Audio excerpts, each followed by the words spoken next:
இடுப்போடு அழகான மடிப்போடு அசைந்தாடும் மணித்தேரே உனக்காக வடம் போடவா இடையோடு இடை சேர இதமான கொதிப்பேர பசும் பொன்னே உனை கொஞ்சம் புடம் போடவா விரலாலே தொடலாமா அகக்காயம் படலாமா இளசான திருமேனி அதை தாங்குமா அழுக்காமல் சலிக்காமல் அணைத்தாலும் வலிக்காமல் இருந்தாலே தருவேனே இதழோரமா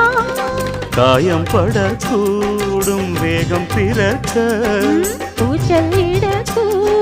நான் உண்டவிக்க பூவை ஒரு பூவும் என மெல்ல பறிப்பேன் கட்டிக்கோ கட்டிக்கோ ஒட்டிக்கோ ஒட்டிக்கோ கிட்டவா